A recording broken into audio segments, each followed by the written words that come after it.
Graça e paz daquele que era, que é e que há de vir. Hoje, nós chegamos até você, como Igreja Evangélica de Confissão Luterana no Brasil, Comunidade Evangélica de Lajeado. Estamos no 6º domingo após Pentecostes. E queridos e queridas, devemos reconhecer que muitas vezes não percebemos o agir do Espírito Santo de Deus entre nós. Precisamos, muitas vezes, reafirmar a ação do Espírito Santo, ter um coração bem aberto para percebê-la. Qual Paulo o fez, nós precisamos reafirmar o nosso ministério, o nosso chamado diante desse mundo, que quer ver somente coisas milagrosas. Tal qual Paulo, nós também somos chamados e chamadas a olhar para o espinho na carne. Sabe quando o relacionamento dói? Nós somos convidados e convidadas também a olhar para Jesus em seu ministério. Ele que foi rejeitado, onde o evangelista Marcos diz que lá em Nazaré, na sua terra, ele não foi aceito. E a rejeição também é um tema importante. Com esses dois pressupostos, com esses dois testemunhos em nosso coração, vamos refletir hoje sobre a vida do profeta Ezequiel, a teimosia do povo de Deus, que fez doer muitos relacionamentos, que rejeitou muitas vezes a palavra do próprio Deus. Ezequiel foi enviado para dentro de um povo de duro semblante e de coração obstinado, um povo teimoso. Que possamos acolher em nosso coração a palavra de Deus, que nem sempre ratifica o que fazemos e pensamos, mas que muitas vezes nos tira da nossa zona de conforto. Obrigada por acolher na tua casa essa palavra, por acolher no teu coração. Assim, que o Pai, o Filho e o Espírito Santo estejam aqui e com vocês. Amém. Vamos orar? Amado Deus, graças te rendemos por mais este culto. Graças te rendemos pela vida do profeta Ezequiel, que foi chamado para profetizar tua palavra no meio de escorpiões. Graças te damos por cada pessoa que não desiste de testemunhar o teu amor, o teu evangelho, a graça da salvação. Chegamos na tua presença com o que temos e com o que somos. E queremos pedir que tu compreendas os sentimentos que trazemos. Sejam eles de preocupação, de tristeza, ansiedade, angústia, mas também sejam eles de alegria, por um aniversário, por um casamento, por um relacionamento, por uma conquista. Entregamos esses sentimentos nas tuas mãos, como forma de agradecer, e nos comprometemos com tua palavra que nos leva a viver o teu amor na vida das demais pessoas. Oramos, clamamos pela tua presença entre nós, em nome de Jesus, teu Filho. Amém.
Vamos meditar na palavra de Deus que neste domingo nos vem do profeta Ezequiel, o capítulo 2, os versículos 1 a 7. Se você quiser abrir sua Bíblia em casa ou no seu celular, Ezequiel, capítulo 2, versículo 1 a 7, no Antigo Testamento. Diz o profeta: Quando vi isso, caí e encostei o rosto no chão. Então ouvi uma voz que dizia: Homem mortal, fique em pé. Eu quero falar com você. Enquanto a voz falava, o Espírito de Deus entrou em mim e me fez ficar em pé, e eu ouvi a voz dizer: Homem mortal, eu o estou mandando ao povo de Israel, que se revoltou e se revirou contra mim. Eles ainda são rebeldes, como os antepassados deles eram. São teimosos, não me respeitam. Estou mandando você para dizer a eles aquilo que eu, o Senhor, quero dizer. Tanto se derem atenção a você, como se não derem, eles vão saber que um profeta esteve no meio deles. Mas você, homem mortal, não precisa ficar com medo deles, nem do que eles disseram. Eles o desafiarão, desprezarão. Viver no meio deles será como viver no meio de escorpiões.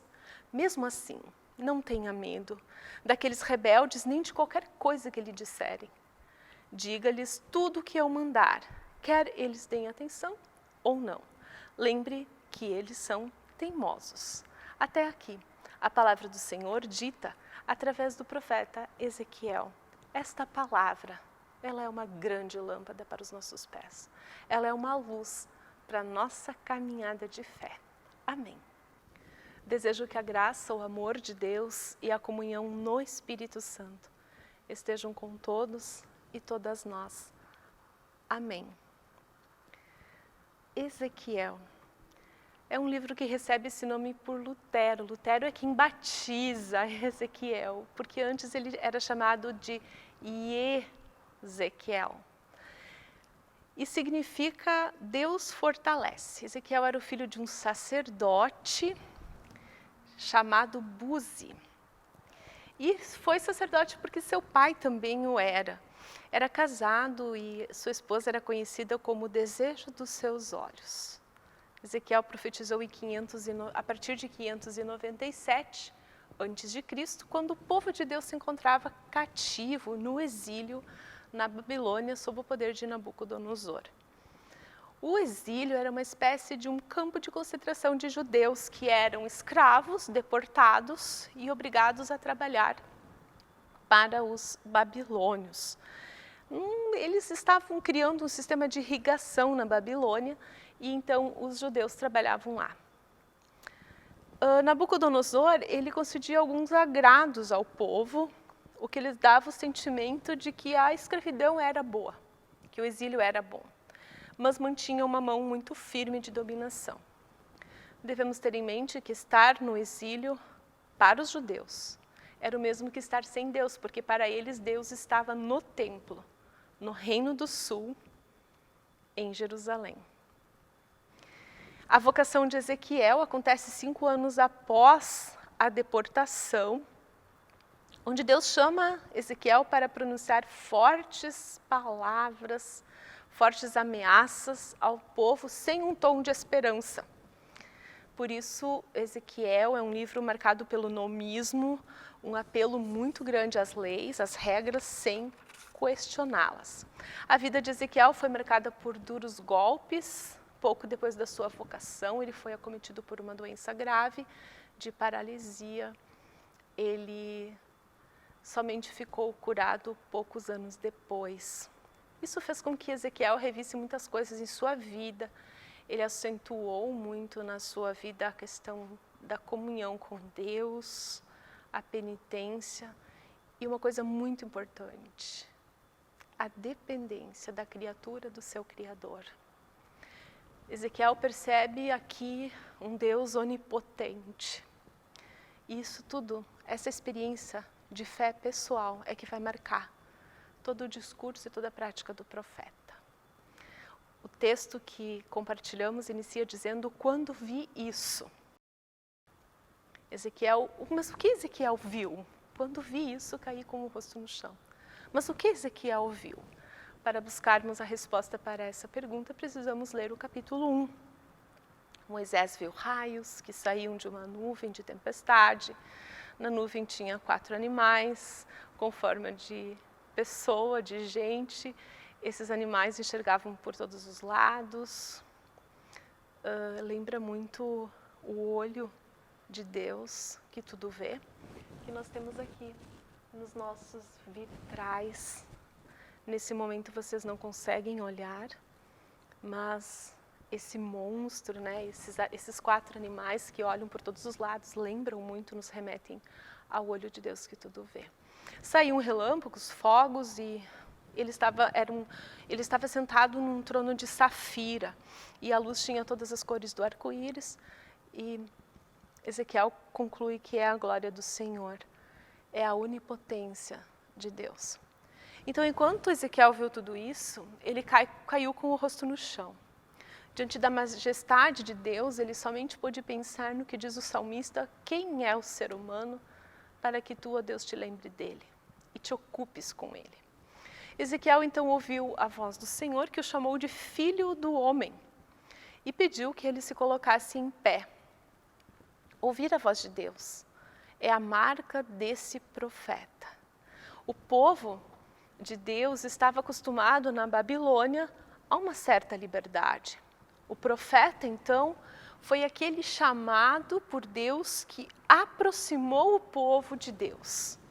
Filho do homem.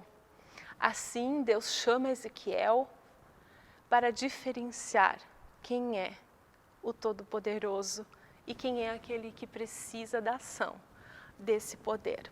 Deus se comunica com Ezequiel e conosco também. O santo, que é Deus, fala com a pecadora, com o pecador, que é Ezequiel, que sou eu, que é você. Jesus afirma que os sãos não precisam de médico e sim os doentes. Porém, dessa forma, Ezequiel, então, é enviado, não porque quer, parecido um pouco com Jonas, o profeta fujão, mas vai porque Deus o envia. Essa é a única explicação para o seu agir. Isso não significa que ele está isento de dificuldades, de tribulações, de incompreensão e de sofrimentos. É o caminho do enviado obediente. Seja ele Elias, Jeremias, eu, você, o próprio Filho de Deus. Põe-te de pé. O chamado de Deus, a voz de Deus, ela nos tira da nossa zona de conforto. Por isso, ficar em pé é muito mais do que uma simples posição de respeito, mas revela uma ruptura com o comodismo em que nós estamos, em que Ezequiel estava. Ficar em pé é compromisso de estar pronto para andar. É fazer a vontade de Deus que está acima da vontade humana, apesar das perseguições. Toda disposição de ouvir, de servir, vem de Deus. Ou seja, ficar em pé não é fruto da vontade. Fosse por Ezequiel, ele estaria lá, até hoje, com a cara jogada no chão. Mas é um desejo do próprio Deus, que por seu espírito sopra o ruach, em hebraico, o espírito, a força vital, o sopro divino que dá vida, que dá alento, que dá poder a todas as criaturas. Não é uma força misteriosa, mas é uma força que dá ânimo à humanidade. Eu me identifiquei muito com essa narrativa de Ezequiel. Na minha vida eu posso testemunhar que Deus, com seu ruach, com a sua força vital, me manteve em pé diante das inúmeras situações. E você? Quantas vezes você já caiu com o rosto no chão e nada pôde ver? E Deus disse, fique em pé, mulher, homem imortal. No versículo 3, Deus relata ao profeta para onde ele vai. Então Deus chama, Deus dá força vital e Deus diz para onde ele vai. E ele diz, tu vais conversar com os filhos rebeldes de Israel, aqueles que se afastaram e continuam afastados do amor e da presença de Deus. Mas também você vai falar para as nações que atacaram Israel, que destruíram a terra, que exilaram o povo, que usurparam os bens, deixaram o povo pobre e afrontaram o poder de Deus. O envio do profeta é feito por Deus e demonstra que ele não está agindo por sua vontade e direito, mas pela vontade de Deus. E a grande função do profeta é falar para o povo que Deus não esqueceu dele, que Deus é fiel. Nas tuas lutas, Deus é fiel. O que haverás de falar? Tu dirás ao povo, assim fala o Senhor. A tarefa do profeta é falar, mas não o que ele julga importante. Cabe-lhe anunciar o que vem de Deus e não a sua própria sabedoria. Sua missão vai muito além do que é possível verificar. Não tenha medo de viver no meio deles, diz Deus, porque viver no meio deles é como viver no meio de escorpiões. Você já passou por isso? Medo de viver no meio de escorpiões. Quer te escutem, quer não. Quer te mandem embora. Quer te julguem, quer não. A incumbência do profeta é falar o que vem de Deus. Assim o povo não terá desculpas. Jamais poderão dizer, mas a gente não sabia. Nós nunca olhamos para nós, só para você. Saberão que há um profeta no meio deles. Isto é o que basta. Jamais poderão acusar Deus de os tê-lo abandonado.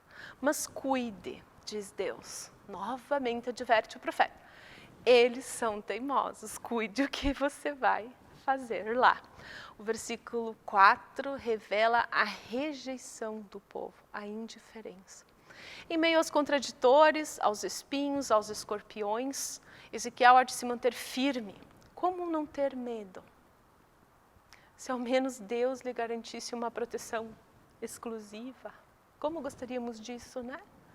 Que alguém nos desse uma proteção no meio dos escorpiões para que a gente não fosse atingido, picado, dilacerado. Mas Deus apenas o manda falar. É muitas situações difíceis na vida do profeta, para as quais ele é desafiado. São muitas situações difíceis. Imaginem uma pessoa teimosa. Já é complicado. E Ezequiel precisa enfrentar uma nação teimosa. Deus envia para libertar esse povo. Gente teimosa, de coração duro, gente que despreza, que desafia, que pica como escorpião. Na verdade, precisa ser liberta de si mesma, da sua teimosia, que causa dor. É muita dor guardada. Então, antes de julgar a teimosia do seu povo, Deus liberta dela. Mas avisa ao profeta, várias vezes, cuidado, eles são teimosos. Em Jesus, Deus experimentou a dor dessa teimosia. E Deus age libertando o povo tirano da sua teimosia. Mas o povo não quer. É melhor culpar o profeta. É por causa dele que a gente age dessa forma. Mas Deus é fiel ao profeta e é fiel ao povo. Deus oferece uma oportunidade, liberta o povo da autoglorificação. Vamos nos dar conta, nada adianta. A autoglorificação. A relação de Deus conosco é pura graça. No final é isso que importa. Pouco importa o quanto apareçamos no jornal ou quantas curtidas nossos vídeos tiveram. Deus nos liberta da necessidade de reconhecimento e bajulação. É fácil reconhecer uma pessoa que gosta de bajulação. Importante é a mensagem de Deus e não quem a profere, porque todos nós estamos no mesmo nível. Todos somos pecadores, o importante é a mensagem, não o mensageiro. Deus liberta o povo da superficialidade de vida. É mais fácil mostrar uma relação amigável nas fotos do que realmente fundamentar a vida no diálogo, no perdão, no juízo e na graça divina. Deus nos liberta da nossa acomodação. O povo se acomodou no exílio. Já nem percebia mais seu explorador. O povo se acostumou a viver sem Deus. Justiça, equidade, amor, graça, salvação, esperança, imperativos do reino eram algo tão abstrato e distante e até desnecessário. Adaptabilidade, desacomodação, busca para o conhecimento, ouvir a palavra de Deus. Ele também diz para nós, homem e mulher mortal, fiquem em pé. Deus nos liberta da nossa autossantificação. Estar ao lado de Jesus é estar na sua cruz. E é sofrido e é duro ser humilhado, traído. Encontrar Deus dentro de uma sepultura de repente. A mensagem da cruz é loucura para quem não crê, mas é salvação para quem crê. Deus liberta e o faz para não largar o seu povo no seu deserto inóspito. Deus o faz por graça para revelar ao povo que não há lei sem evangelho, que não há restauração sem amor gratuito. Deus age do Espírito e o Espírito Santo congrega, funda e interpela a sua comunidade. Para motivar as comunidades, Deus liberta. Para motivar aquele seu povo, também você e também a mim, a vivermos baseados na sua palavra e não em tratos e conchavos pessoais, reuniõezinhas na calada da noite. Deus nos liberta e motiva para que a sua palavra seja a base da nossa convivência. Essa palavra é dura, eterna.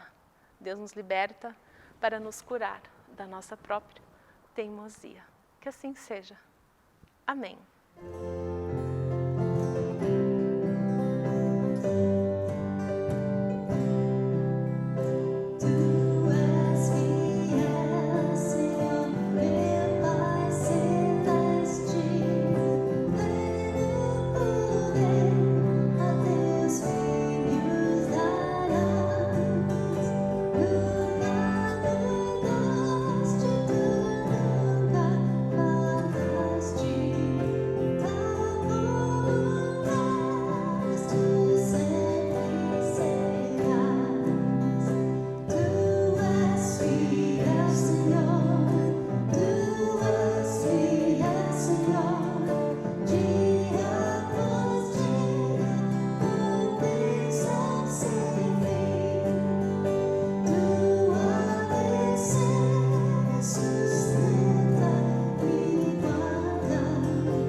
Vamos orar uma oração de Martim Lutero. Oremos.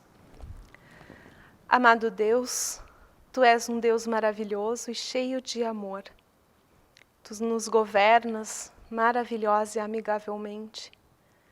Tu nos levantas quando nos rebaixas. Tu nos tornas justos quando de nós fazes pecadores.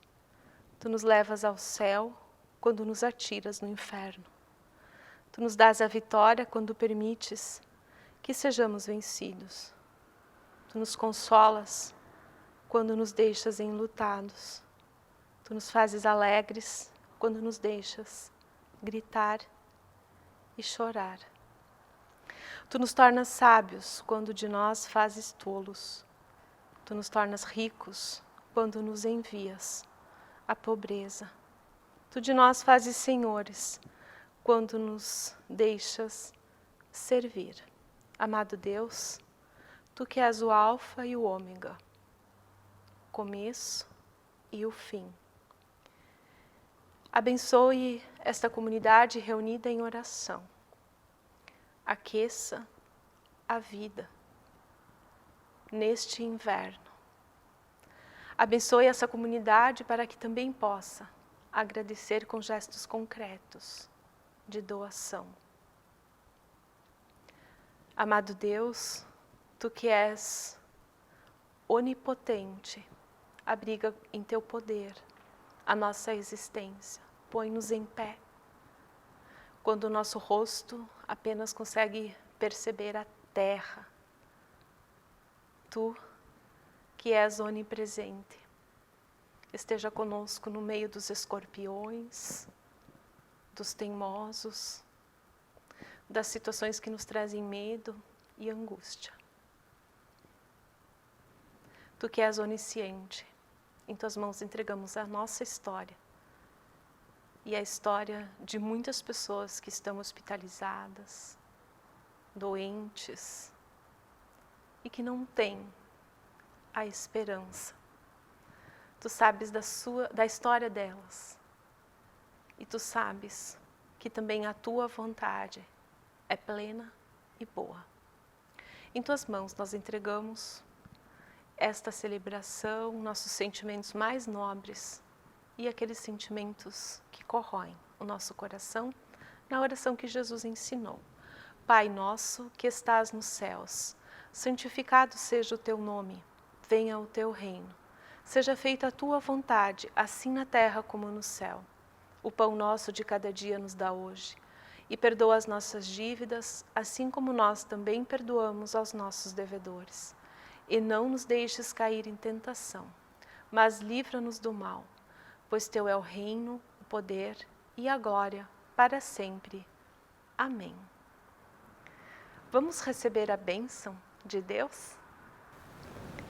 Que o Senhor te abençoe e te guarde.